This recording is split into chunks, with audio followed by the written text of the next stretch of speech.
Pues como siempre es un verdadero privilegio abrir la palabra del Señor.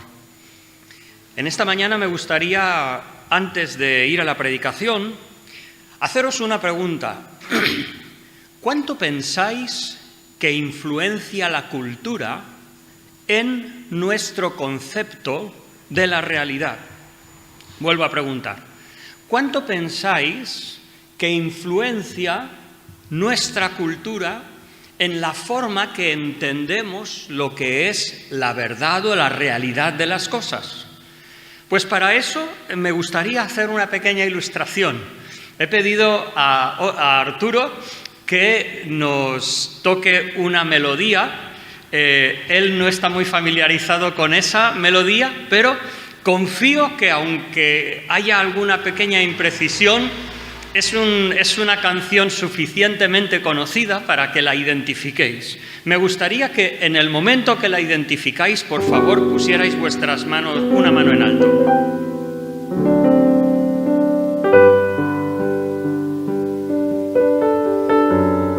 2, 3, 4, 5, vale. Muchas gracias. 5. ¿Alguien me puede decir qué canción es?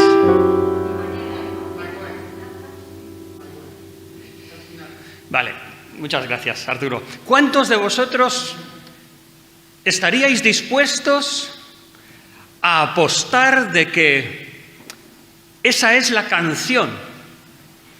Esa es la canción que se compuso y así es como se compuso. My Way, supongo que estaréis hablando de Frank Sinatra, ¿verdad? Venga, ¿cuántos de vosotros? Venga, vamos a una pequeña apuesta, no os voy a cobrar. ¿Cuántos de vosotros estaríais dispuestos a decir, oye, pues yo, sí, esa es la canción, se compuso para Frank Sinatra y My Way, ¿no? ¿Podéis levantar la mano, por favor? ¿No? ¿Alguien me puede decir de dónde viene esa canción? ¿Cómo? Bueno, se acerca un poco más que Frank Sinatra. Polanca la hizo realmente para Frank Sinatra, pero todavía hay otra historia. ¿Nadie? ¿Nadie? Vale. Esta canción fue compuesta en 1967 por Claude François, con ayuda de dos otros, un músico y un literario, que hicieron música y letra. La letra se compuso en francés, el autor es francés, y se titulaba Comme d'habitude. Es una canción que trataba acerca de un matrimonio cuya relación se ha enfriado y entonces se distanciaba y se rompía el matrimonio. Pero eso fue en el año 67. ¿Pero qué pasa? Que en el año 69 Frank Sinatra estaba terminando su carrera musical. Polanca escuchó esta canción que ya era notoria. De hecho es que tenía, a ver si podemos ver el PowerPoint. Este buen señor, ¿quién le conoce? Claude François. ¿Quién conoce a este buen hombre? Nadie. Pero es el compositor. Y a lo mejor ninguno ha querido apostar, pero apostaríamos a que no, esa canción es de Frank Sinatra porque no sé qué, aún Polanca está bien. ¿Qué pasó? Que Polanca oyó la canción y pensando que Frank Sinatra terminaba su carrera, le pagó todos los derechos de autor a este Claude François y en una noche se juntó Polanca con otro y hicieron la letra y se la dieron a Frank Sinatra. Y hoy todo el mundo... Uy, sí, My Way, a mi manera. Perdona, qué equivocados estamos. Ahora os pregunto, ¿cómo sería la Navidad si el Señor estuviera aquí en medio? Ah, no, sí, con un árbol, con un pesebre, con regalos, con buenas cenas. ¿Estáis seguros? ¿Es nuestra Navidad fe? ¿Es cultura? O en el peor de los casos, que no creo, es consumo. Me gustaría leer unos pasajes de la Escritura Y me gustaría tratar tres cosas en esta mañana. En primer lugar, las experiencias diversas que tuvieron, vamos a decir, en la primera Navidad, vamos a llamarlo así, aunque realmente no estamos hablando de la primera Navidad, estamos hablando de la venida del Mesías a este mundo. Es muy diferente, ¿eh? En segundo lugar, lo que me gustaría hacer es recorrer un poco de historia y ver cuáles son los elementos culturales y cuáles son los elementos de la fe. Y en tercer lugar, me gustaría aportar 6 principios que nos ayuden a entresacar lo que es la celebración de la venida del Señor Jesucristo a este mundo para la salvación, que lo podamos entresacar de culturas, solsticios, saturnalias y materialismos. Primero leo la palabra del Señor. Voy a leer en Mateo capítulo 1 y 2 y os pido que también tengamos a mano el Evangelio de Lucas, el capítulo 2. Voy a leer de la versión Reina Valera 2020, que me gusta bastante y la recomiendo que si alguna vez podéis. Todavía no está ampliamente a la venta porque se ha agotado en cuanto sacó la primera edición, pero bueno.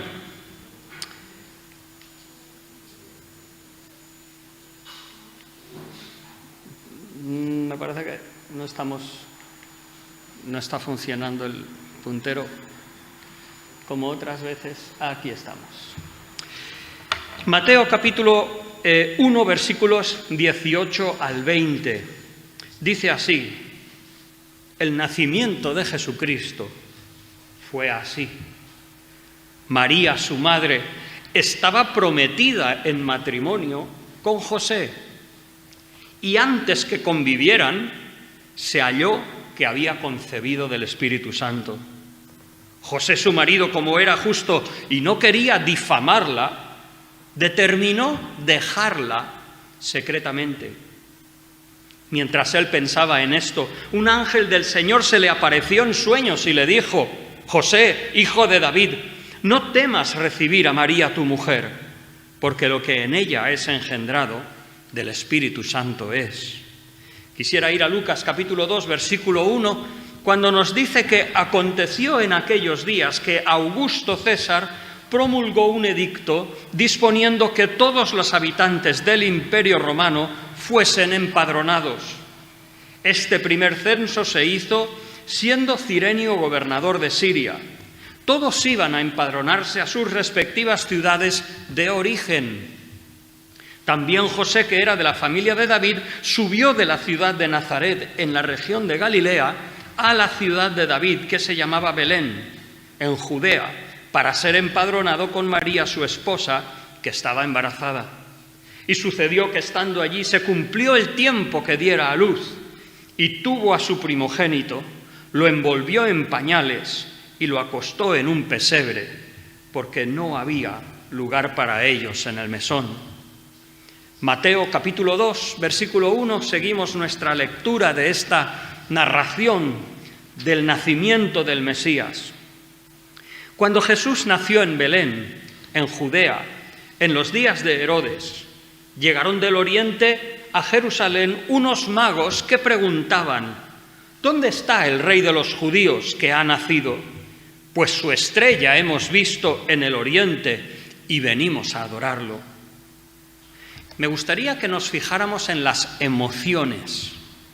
Al oír esto, el rey Herodes se turbó y toda Jerusalén con él. Por eso convocó a todos los principales sacerdotes y escribas del pueblo y les preguntó dónde había de nacer el Cristo. Ellos le respondieron: en Belén de Judea, según escribió el profeta. Y tú, Belén, la tierra de Judá, no eres la más pequeña entre los príncipes de Judá, porque de ti saldrá un guiador que apacentará a mi pueblo Israel. Poco más adelante, en este capítulo 2, dice, versículo 9, Ellos, estos magos de Oriente, después de oír al rey, se fueron, y la estrella que habían visto en el Oriente iba delante de ellos, hasta que al llegar se detuvo sobre el lugar donde estaba el niño, y al ver la estrella se llenaron de gran alegría. Y cuando entraron en la casa vinieron al niño con María, su madre, se postraron y lo adoraron. Luego abrieron sus tesoros y le ofrecieron presentes: oro, incienso y mirra. Leemos también un poco más adelante en Lucas, capítulo 2, versículos 8 al 20. En la misma región habían pastores que pasaban la noche en el campo vigilando sus rebaños. De pronto se les presentó un ángel del Señor y el resplandor de su gloria los envolvió completamente y quedaron sobrecogidos de temor. Pero el ángel les dijo: no temáis, porque vengo a traeros una buena noticia que será causa de gran alegría para todo el pueblo.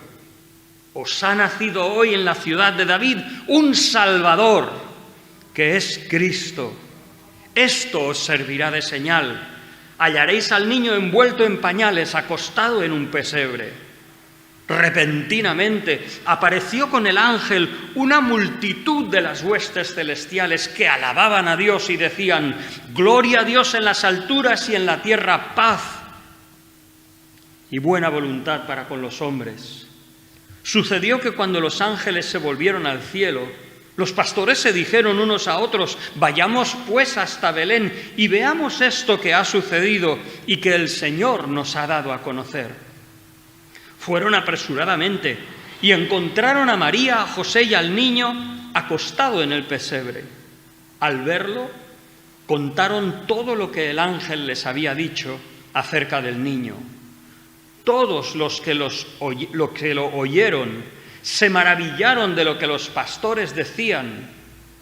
Pero María guardaba todas estas cosas, meditándolas en su corazón. Los pastores se volvieron, glorificando y alabando a Dios por todo lo que habían oído y visto, pues todo había sucedido tal y como se les había dicho. Qué curioso. 3 cosas me gustaría meditar de este pasaje. En primer lugar, ¿no somos nosotros creyentes que deseamos acercarnos a la palabra del Señor? ¿No somos nosotros solidarios con esa iglesia que buscó un retorno a la iglesia primitiva? Pues vamos entonces a ver cuáles fueron las circunstancias o las experiencias que rodearon al nacimiento de Jesucristo tal y como sucedió. En segundo lugar, lo que veremos es que una cosa es lo que sucedió y otra cosa es cómo la Iglesia, cómo aquellos que profesan ser cristianos incorporaron en nuestra cultura esa celebración del 25 de diciembre como el día en que supuestamente nació en el Señor. Es muy curioso que aún hasta el día de hoy, a pesar de que habla de que los pastores estaban vigilando sus ganados en las laderas de la montaña, hay todavía quien defiende que fue un 25 de diciembre. Dice: perdona, pero muy raro. 25 de diciembre los pastores ya están abajo, no están en las montañas, porque hace mucho frío. No es el tiempo, quizás octubre, no sé, pero no 25 de diciembre. El 25 de diciembre es el solsticio de invierno, no tiene nada que ver. Entonces, ¿cómo de aquello hemos recibido esto? ¿No? Y entonces, en último lugar, bueno, entonces, ¿qué hacemos? Yo he tenido la experiencia de conocer a creyentes que no celebran la Navidad, porque dicen que que no debe existir ningún tipo de calendario litúrgico, que todo eso es pagano y materialismo y que no celebran la Navidad. No sé, yo personalmente pienso que eso es un poco extremista, ¿no? Pero indudablemente como creyentes en el Señor Jesús, como personas que sostenemos nuestra fe no como parte de nuestra cultura, sino como un acto personal de fe, de confianza, de obediencia al mensaje del Evangelio, debemos ir a la Escritura y ver, bueno, Señor, estoy en esta cultura, ¿cómo puedo celebrar la Navidad de una manera que sea de edificación para mi vida, de testimonio para mi familia y también testimonio para el mundo? Pues eso es lo que me gustaría tratar. En primer lugar, hubieron diferentes colectivos que según su disposición así reaccionaron a la venida del Mesías. Y creo que de la misma manera hoy en día hay personas que tienen esas mismas actitudes.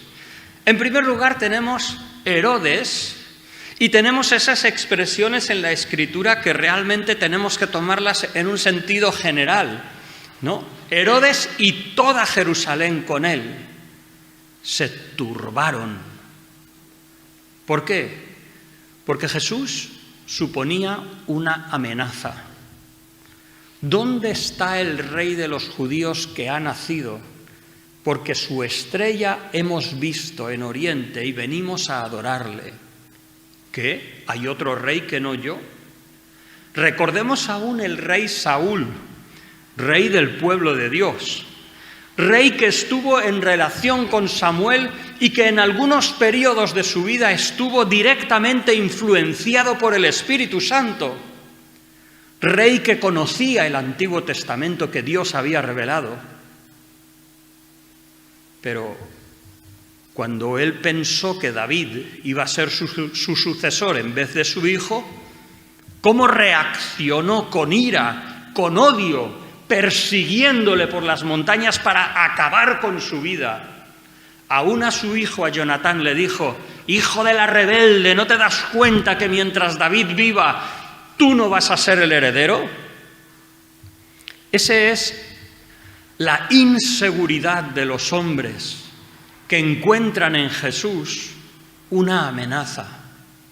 Esa actitud también puede encontrarse en nuestros días. Personas que les molesta la oración, les molesta la devoción al Señor, les molesta reconocer a un Dios soberano que ha creado los cielos y la tierra, un Dios que nos dice lo que está bien y lo que está mal. Y hay personas que también en la Navidad resisten este concepto moralista de un Dios, etcétera, etcétera. Y tuvimos en algunas de nuestras grandes ciudades en España que se celebraron cabalgatas con el mago Merlín, con duendes y con otras cosas que nada tienen que ver con la venida de Cristo ni con la Navidad. Porque hay personas que les escuece, que no quieren, les molesta la idea de Dios según se presenta en la Escritura. El Señor nos lo dijo con toda claridad, Juan capítulo 15. El discípulo no es mayor que su maestro, el siervo no es mayor que su señor. Si a mí me han perseguido, a vosotros os perseguirán. Entonces, no nos sorprenda que mientras la cuestión está en leyendas, en duendes, en costumbres, no es que lo lenchero, están esperando lo lenchero, no es que el cagatió, es que el no sé qué, el no sé cuántos, hay mucha paz. Pero cuando digas que Jesús ha venido aquí para morir por los pecados de la humanidad, deja la religión a un lado. Ese es Herodes. Existen otros que conocían acerca de Dios. Herodes, cuando los magos le preguntan y se turba, él sabe quién tiene la información. y reúne a los principales de los sacerdotes, a los escribas. Fijaos, reúne a aquellos que son responsables por los ritos de adoración y reúne también a los escribas, que eran los mismos que los doctores de la ley, personas especialistas, a los teólogos, a ver dónde ha de nacer el Señor. Y entonces, sí, ellos tienen la información. Los profetas lo dicen. En Belén, tú Belén, no digas que eres la más pequeña de los pueblos de Judá, porque de ti saldrá quien apacentará a mi pueblo. Entonces, ellos tenían la información. Ahora, ¿les sirvió para algo? No. Realmente no hicieron ningún uso de lo que sabían. Diríamos, ¿era la información, conocer la palabra, era algo innecesario? No, era necesario. De hecho, es que a aquellos que querían saber, tomaron esa información y les fue de mucha utilidad para ir al Señor. Pero también es cierto que en cualquier época hay personas religiosas que conocen mucho de las cosas de Dios, pero no les sirve para nada. Y esa tampoco debería ser nuestra actitud. En tercer lugar, habían otro grupo de personas que aquí están los protagonistas.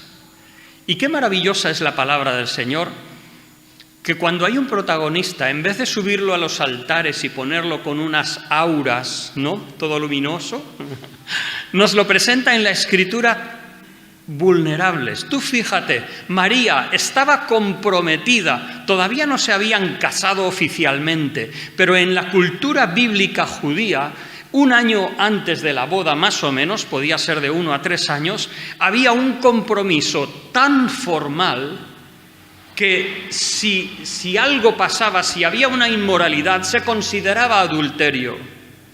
Y entonces José se compromete con María. José, que se piensa que probablemente fuese un hombre mayor, porque cuando avanzamos en los evangelios ya no se menciona para nada a José. Se sigue mencionando a María, pero no a José, y probablemente puede ser que era mayor y que murió. Pero vemos a José que se ha comprometido con una mujer y resulta que está embarazada. ¿Tú qué harías? Pues los judíos podían denunciarla públicamente, podían acusarla delante de todos y hacerla públicamente que él había sido traicionado. Pero la justicia de José fue de tal manera que quiso dejarla secretamente. No quiso difamarla. Vaya carácter el de José. Pero tanto José como María, a José se le aparece un ángel y le dice: no temas recibir a María tu esposa como mujer, porque lo que en ella está concebido es del Espíritu Santo. ¿Cómo reaccionarías tú? Dices, ¿perdón? Esto no ha pasado jamás en la historia. ¿Qué debo hacer? Simplemente guardaba estas cosas en su corazón. Y María, yo no he hecho nada. Guardaba esas cosas en su corazón, pero los vemos confiando, vulnerables, frágiles, pero en las manos del Señor. En cuarto lugar, tenemos aquellos que realmente sabían muy poco del Mesías. De verdad, qué cosa que pase esto. Quienes más saben pueden decir dónde va a nacer Jesús, o sea, el Mesías prometido, pero ni se mueven. Y aquellos que saben muy poco, solo saben que hay una estrella, que por cierto, dicen que a partir del 21 de diciembre hay una conjunción de Saturno y Júpiter y parece como si fuera un cuerpo estelar que brilla por encima de otros cuerpos estelares y dicen si quizás podría ser esto lo que sucedió en tiempo de los magos. No lo sé. Pero lo que sé es que sí, la Escritura lo dice, Romanos capítulo 1, versículos 19 y 20, dice que lo que de Dios se conoce les es manifiesto a todas las personas porque Dios se lo manifestó. Y dice, porque su eterno poder y deidad es dado a conocer a través de las cosas que han sido creadas. Y un ser humano que mira las maravillas de la creación, lo normal es que diga, oye, detrás de esto hay un ser creador. Pues estos que solo tenían esa Biblia, en vez de los 22 libros, según el canon hebreo, del Antiguo Testamento, que igual son 39, no es que hayan más, es que están más divididos en nuestras Biblias, pero ellos tenían ahí páginas, rollos y rollos, pero estos magos que solo tenían una estrella aprovecharon más que Herodes, los sacerdotes, los escribas y Jerusalén. Tremendo. Otro colectivo, aquellos que eran sencillos. No dijo el Señor, bienaventurados los pobres, en Lucas. En Mateo dice, bienaventurados los pobres en espíritu. Pero a veces es verdad que aquella gente que es sencilla y pobre tiene una mejor disposición para las cosas del Señor. Y aquí tenemos unos hombres sencillos que están vigilando sus ganados en las laderas de la montaña y de repente, sin esperarlo, son objeto de una revelación tremenda. Al principio dice que se sobrecogieron de temor, pero los ángeles le dijeron, no temáis. Os traemos una noticia de gran gozo, que será alegría para todos. Y dice, hallaréis, esto será por señal, que hallaréis a un bebé envuelto en pañales. Eso es señal ¿de qué? De que os ha nacido un Salvador. ¡Qué tremendo! Ellos lo único que tenían era una disposición. ¿Y cuál fue el fruto? Ellos sí, al principio tuvieron gran temor. ¿Quién no lo tendría si te pasa algo así? Pero luego tuvieron gran gozo. Se maravillaban. O sea, se quedaban en estupor de todo lo que Dios había hecho. Tuvieron el gozo de ver comprobado y constatado que lo que los ángeles dijeron era verdad. Pero aún, fíjate, que estaban mirando un bebé. Curioso. ¿Por qué? Porque ellos no vieron a Jesús como el Rey de Reyes y Señor de Señores para decir, no, lo que los ángeles dijeron es verdad, se ha cumplido y hay un Mesías Salvador que ha nacido. No, ellos, como es la realidad de todo creyente hoy en día, no vemos todas las cosas cumplidas, pero vemos lo suficiente para decir, Dios ha sido fiel en esto, esto y esto, y en aquellas otras cosas que no veo todavía, sé que Dios es fiel. Y puedo confiar, puedo alegrarme y puedo disfrutar de la venida de Cristo a esta tierra. Quienes tenían conocimiento pero no estaban dispuestos, ese conocimiento era inútil. Como hemos dicho, sus protagonistas permanecieron en vulnerabilidad. Pero aquellos que estaban dispuestos, aquellos que buscaban al Señor, Dios se les mostró, dio prueba de su obra y disfrutaron de las promesas de Dios y que Dios Todopoderoso estaba obrando en la tierra. Esta es la experiencia del nacimiento del Mesías. Nos hemos dejado a uno, Lucas capítulo 2 al final. Dos personajes que apenas aparecen en los pesebres y los belenes. Simeón, que cuando tiene a Jesús en sus brazos dice, ahora, Señor, despides a tu siervo en paz, porque han visto mis ojos tu salvación. Otra vez, ¿qué es lo que vemos? Un corazón dispuesto, una revelación de Dios en su palabra y una constatación de los principios que Dios estaba cumpliendo su palabra. Pero para Simeón y para Ana eran suficientes para disfrutar, para gozarse en el Señor. ¿Lo entendían todo? Ni mucho menos. Pero entendían lo suficiente. Tenían un corazón suficientemente dispuesto y vieron con claridad que Dios probó su palabra en medio de ellos. Esta fue la Navidad. Ahora, ¿qué es lo que tenemos en la historia? Bueno, aquí me temo que voy a tener que correr un poco, pero perdonadme por favor, y ahí voy. En la primera fiesta que la Iglesia celebró, o sea, la primera fiesta, la primera celebración que los creyentes en los primeros siglos tuvieron, y estamos hablando ¿de qué? De iglesias autónomamente regidas y desarrollándose de forma autónoma, con características diversas, en diversas geografías, en diversas culturas, pero la primera fiesta que ellos tenían muy claramente, una fiesta por influencia de los hebreos. Los primeros creyentes tenían especialmente la Septuaginta, una traducción del Antiguo Testamento al griego, como sus Biblias.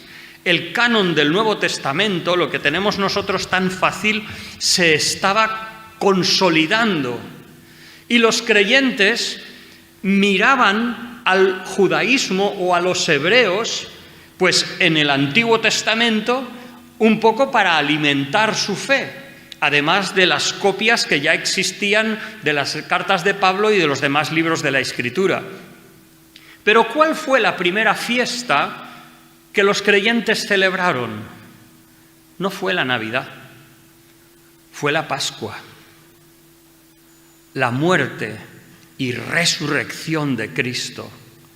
Era lo más importante para los creyentes. Era tan importante que era una discusión cuándo eran las fechas. Y hasta el siglo IV aparece quien tienen que decir a las iglesias cuándo celebrar la Pascua. Pero era la Pascua, la Semana Santa recordando la muerte y resurrección del Señor. Hoy en día, si preguntamos a nuestra cultura, o si nosotros examinamos nuestros recibos de compra, nuestra alegría, nuestros cánticos, ¿cuál es la fiesta donde suben más los decibelios? ¿Es Semana Santa? ¿Es el día de resurrección? Espero que sí. ¿Es mira cómo beben los peces en el río? ¿O hacia Belén va una burra?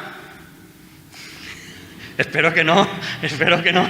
Espero que nuestra Navidad sea más profundo que eso, ¿eh? Si no tenemos un problema. Pero no solamente a veces es que la Navidad parece que predomina sobre la Semana Santa. Nuestros hijos están entusiasmados por los regalos. Semana Santa, ¿a quién le importa? No, sí, es un buen puente para irse de vacaciones. O Black Friday, o Halloween. Los niños están entusiasmados de las calaveras de sus colegios y los disfraces. O carnavales. ¿Es eso más importante que Semana Santa? Menudo comentario para la vida de la Iglesia de nuestro siglo XXI. Pero seguimos adelante. La primera celebración de Navidad que tenemos es en Roma, el año 336 después de Cristo. Eso es en Roma, el Imperio Romano, donde antes habían tenido lugar las Saturnalias y las celebraciones del solsticio de invierno. En el este, Todavía la celebración principal que tenía algo que ver con la venida de Cristo era la Epifanía, el 6 de enero, y celebraban la manifestación de Jesucristo a este mundo, su entrada al ministerio público a través del bautismo. Y la Iglesia entraba desde el 11 de noviembre, el día San Martín, en un período semejante al de Cuaresma, con abstinencias, ayunos, oración, examinándose cada uno y buscando ¿qué? Pues que para el 6 de enero la Iglesia mostrase al Señor, se manifestase al mundo como Cristo lo hizo cuando se bautizó. Qué diferente del entendimiento de la Navidad hoy en día. Realmente la fiesta de Navidad se promovió después de la muerte del emperador Valente en el 378. Valente era un emperador arriano, un hereje que negaba la deidad de Cristo. Y cuando él murió y un emperador cristiano asciende al poder, entonces es cuando se empieza a establecer el solsticio de invierno, 25 de diciembre, como fiesta para celebrar el nacimiento de Jesús. En Italia las tradiciones de Saturno, las Saturnalias, se añadieron al periodo de Adviento, algo que se confirma en el siglo XII. En la Edad Media lo que tenemos es que en el año 800 el rey Carlomagno es coronado el día de Navidad. Y eso lo que hizo es ensalzar ese día. Pero todavía no estamos hablando de Navidades como lo entendemos hoy, 1377, rey Ricardo II de Inglaterra celebra un banquete en Navidad donde se comieron 28 bueyes y 300 ovejas. Menudas Navidades. Avanzando en la Edad Media hacia la era moderna, encontramos que se crearon grupos de danza, cantantes, que degradaron la fiesta en algo corrompido, con embriaguez, promiscuidad, máscaras y juegos de cartas. Así era la Navidad alrededor del siglo XVII, 1660. Hacia el siglo... todavía no era eso. Entonces los regalos solamente eran entre los señores feudales y sus vasallos. En ese tiempo, en el siglo XVII, el acebo, la hiedra, otros árboles de hoja perenne, fue cuando se asociaron a la Navidad.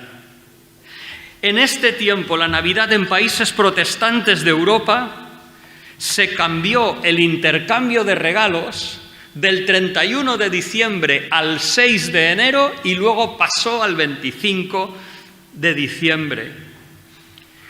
En el siglo XVII, los puritanos, personas que reaccionaron contra la religiosidad de la Iglesia anglicana, con los cuales nos identificaríamos nosotros, condenaron fuertemente la Navidad, considerando que era andrajos de la bestia, que era algo romano, algo católico, mientras la Iglesia en Inglaterra se esforzaba para observar el tiempo de Adviento con un carácter austero, con ayunos, penitencia, y la Iglesia católica días de recuerdo para los santos. Entre tanto, la Navidad abundaba en desenfreno, incluyendo abundantes cenas, manzanas asadas, jugar a cartas, danzas, figuras míticas y villancicos empezaron a mezclarse con la Navidad.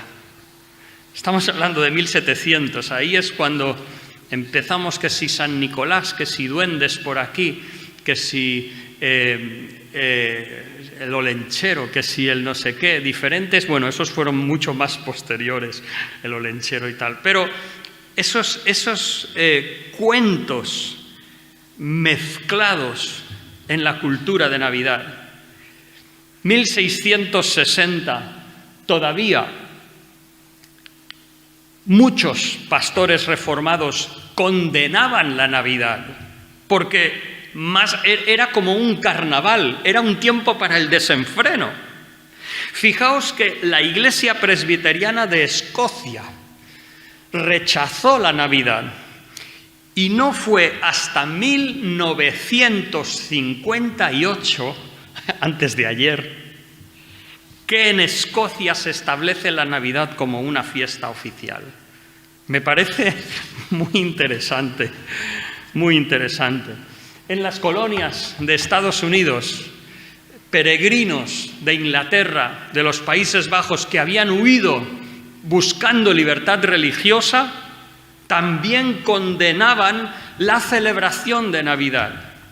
Trabajaban el día de Navidad para demostrar su animosidad en contra de la celebración.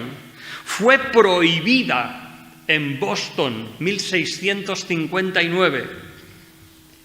Y no fue hasta mediados del siglo XIX, 1850, cuando retornó la moda de celebrar la Navidad en el estado de Boston. En ese siglo XVII se erigieron los primeros árboles de Navidad en América, así como los pesebres o los belenes, pero para nada fue una figura común en las casas. Siglo XVII es cuando multitud de costumbres se mezclaron con la Navidad. Ahora bien, nuestra Navidad, enfatizando la familia, los niños, la amabilidad, el altruismo, Santa Claus, San Nicolás, en otras palabras, fue un cambio traído particularmente por dos autores. Washington Irving, un americano en la zona de América, y Charles Dickens en Inglaterra, junto con otros escritores, crearon una serie de cuentos de Navidad donde se difundió esto que nosotros llamamos como el espíritu de la Navidad. ¡Qué bonito! Pero fijaos cuánto nos hemos apartado del nacimiento de Cristo. Seguimos adelante, siglo XIX. La Iglesia Católica, el movimiento de Oxford, desarrolla formas simbólicas más elaboradas en la adoración, enfatizando celebraciones, ritos y costumbres. Se enfatizó celebrar Navidad como una fiesta cristiana, junto con diferentes actividades y eventos musicales, que hasta hoy los estamos teniendo. Cánticos típicos de Navidad. Hemos cantado, bueno, no sé si lo hemos cantado hoy. Oíd un son en la alta esfera, en los cielos, gloria a Dios. Todos esos cánticos nacen aquí, a mediados del siglo XIX. El árbol de Navidad es a mediados del siglo XIX. ¿De dónde viene el árbol de Navidad? Aparte de unos adornos en las colonias americanas, como hemos visto, fue la reina Victoria, que cuando se casa su hijo, el príncipe Alberto, en 1841, tiene el placer de poner un árbol de Navidad con luces, ornamentos colgados y regalos a su alrededor. Y esa costumbre se populariza por todo el Reino Unido y por toda Europa y el mundo occidental. Hace 2 días, ¿nos vamos a pelear por un árbol? Yo no. 1822, Clement Clarke Moore escribió Una visita de San Nicolás, lo que popularizó la idea de intercambiar regalos. Eso comenzó a transformar la Navidad en un periodo comercial. Y para 1850 los creyentes ya protestaban por ese cambio consumista en la Navidad. en Pensilvania, la iglesia presbiteriana que había rechazado la Navidad, ahora abrían sus iglesias y se reunían para celebrar el nacimiento del Salvador. En 1875, Louis Plan, en Estados Unidos, creó las postales de Navidad. Hay una iglesia, bueno, antes, cuando nos apoyaba una misión, había una iglesia que nos mandaba un pedazo de sobre con un montón de postales de Navidad y nosotros las poníamos con nuestros hijos por toda la casa como adornos de Navidad. Y es una bendición, pero estamos hablando de 1875, algo muy cultural. En el siglo XX, hasta 1950, las costumbres de Navidad eran solamente celebradas por las clases altas. Europa estaba sumida hasta 1945 en las guerras mundiales y no existía la Navidad. Fue a partir de la prosperidad, después de mediados del siglo XX. Antes de eso, el árbol era raro en casa. Pocas casas tenían su árbol de Navidad. En los calcetines, los niños lo que recibían eran una manzana, una naranja o algunos dulces. La Navidad que hoy vivimos es una Macedonia, un potaje de mediados del siglo XIX de Charles Dickens, con un consumismo que creció en Europa después del fin de las dos guerras mundiales. Entonces, tú y yo, creyente, ¿qué hacemos con la Navidad? Espero que en esta breve reseña de historia acerca de la Navidad seamos menos dogmáticos acerca de lo que constituye o no Navidad. Y lo que realmente vale la pena es la venida del Mesías, el Señor Jesús. ¿Vamos a quemar ahora en casa todos los árboles y las bolas? No, no es necesario. Pero asegúrate que el Señor está presente. Me gustaría sugerir 6 preguntas para que podamos entresacar una celebración de la venida de Cristo de navidades culturales, solsticios de invierno y materialismo en el que nuestra cultura está sumido. Primero, ¿qué colectivo de la venida de Jesús te representa? ¿Herodes? ¿Fariseos? ¿José, María? ¿Los magos? ¿Los pastores? ¿Simeón o Ana? Sobre todo me preocupa que todavía haya personas que les moleste la oración, la devoción, la consagración al Señor, la alabanza a Él. Eso me preocupa profundamente. También me preocupa cuando el conocimiento no nos sirve para llevarnos al Señor y adorarle. Cuando el conocimiento solo nos sirve para que nos pregunten los reyes acerca de cuestiones teológicas. No, el conocimiento del Señor y de su palabra deben llevarnos a Cristo, y si no, nos hemos equivocado. Espero que nuestros corazones sean como los magos o como los pastores. Ya no pido como Simeón o Ana, personas profundamente piadosas que, guiados por el Espíritu Santo, ellos no fueron sorprendidos. Ellos lo estaban deseando, estaban esperando. Y Simeón tenía en su corazón que el Señor no iba a permitir que muriese hasta que no viese al Mesías. Y cuando lo tuvo en sus brazos, dice: ahora despides a tu siervo en paz. ¡Buah! Que el Señor nos dé ese corazón. Pero como mínimo, si no llegamos a eso, si no hemos cultivado nuestro hombre interior, al menos que seamos como los pastores, que nos dejemos impresionar por la palabra, que vayamos al Señor y que comprobemos, como dice Pedro, que el Señor es bueno. Ahora, otras preguntas más prácticas. ¿Qué tiene más peso en nuestras celebraciones? ¿Los aspectos culturales o los cristianos? ¿Qué tiene más relevancia?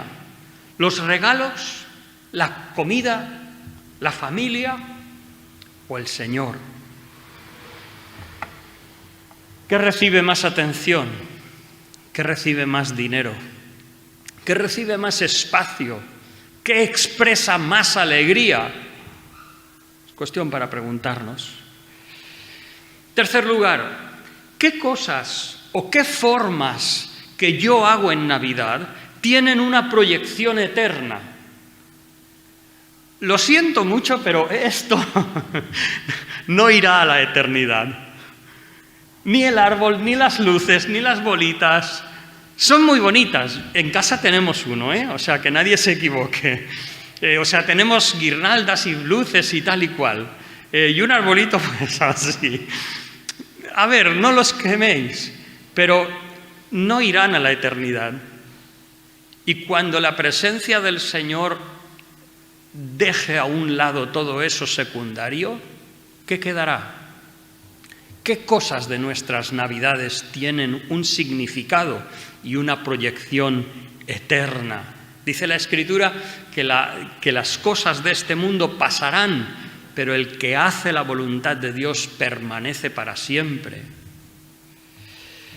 Otra cuestión.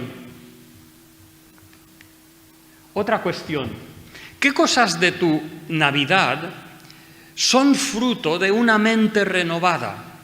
Dice la Escritura, Romanos 12, 1 y 2. Así que, hermanos, os ruego por las misericordias de Dios que presentéis vuestros cuerpos, etcétera, etcétera. Y dice, no os conforméis a este mundo, versículo 2, sino transformaos por medio de la renovación de vuestra mente. ¿Qué pasa? Que claro, nos aceptamos al Señor y tenemos una cultura, una forma de ser en todos los ámbitos. Y por la lectura de la palabra, esa mente debe ser renovada para enfocarse en las cosas de Dios. Vale, pues de tus celebraciones, ¿qué cosas son fruto de esa renovación o qué cosas son simplemente culturales? Yo cuando era pequeño me acuerdo que un año vino una señora, creo que era una vecina del tercero o del cuarto, con unos 8 o 10 jóvenes con tambores, zambombas y panderetas. Y yo me acuerdo que la mesa donde estaba el Belén me llegaba por los ojos, pero me acuerdo el estruendo que armaron en mi casa. ¡Qué alegría y qué jolgorio! Yo, por supuesto, no era creyente y mi familia tampoco. Eso es cultural. ¿Qué he cambiado yo en mi forma de celebrar la Navidad que sea fruto de lo que la palabra ha hecho en mi vida? Otra cuestión, ¿glorifico a Dios con lo que hago? Dice la Escritura, sea pues que comáis o que bebáis. El apóstol Pablo no está en contra de que comamos o que bebamos. Disfruta con tu familia, pero hacedlo todo para la gloria de Dios, para que Dios sea honrado. ¿Glorifico a Dios con lo que hago? ¿Puedo hacer todo lo que hago en el nombre de Cristo? Espero que sí. Sinceramente, espero que en ninguno de nuestros hogares haya ningún exceso de alcohol. Lo siento, pero lo tengo que decir. Espero que en ninguno de nuestros hogares haya cosas que no honren al Señor. Una última pregunta. ¿Querría el Señor venir a celebrar la Navidad? Si tú fueras alguien te dijera, mira, en una iglesia tú escoges dónde vas a ir a celebrar la Navidad. Hubo una vez en la mili que estaba sentado con mi uniforme en una estación de autobús en Córdoba y una mujer se acercó y me dijo, dice, ¿quieres venir a celebrar la Navidad conmigo? Yo no la conocía de nada. Y yo dije, bueno, no, yo... Dice, no te preocupes, mi hijo hizo la mili el año pasado y se trajo compañeros, no pasa nada, vente. Yo me he cortado, ¿no? ¿Dónde te gustaría celebrar la Navidad? ¿Dónde le gustaría al Señor celebrar la Navidad? ¿Escogería nuestro hogar? No digo que nosotros queramos que Él esté, digo si Él querría estar. Porque a lo mejor hay sitios donde te invitarían, pero donde tú no es tu preferencia. Y el Señor sí, le invitaríamos todos. Pero ¿en qué fiesta, en qué celebración sería Él el centro? ¿Sería honrado como merece? ¿Querría el Señor venir a nuestra casa a celebrar la Navidad? En conclusión, ya termino, no podemos dejarnos llevar por la inercia o escoger un fácil y relajado término medio. No, ese no debe ser nuestra solución. No podemos dejar que las luces, las comidas y los regalos sean toda nuestra Navidad. El hombre y la mujer espiritual, según 1 Corintios capítulo 2, juzga todas las cosas, evalúa todas las cosas y escoge, busca de hacer la voluntad de Dios. Debemos buscar que nuestro cristianismo tenga mucho más significado, profundidad y expresión que simplemente una bonita Navidad. Debemos buscar no mantener solamente ese espíritu de la Navidad de Charles Dickens. Debemos honrar al Rey de Reyes y Señor de Señores. Que Él nos ayude.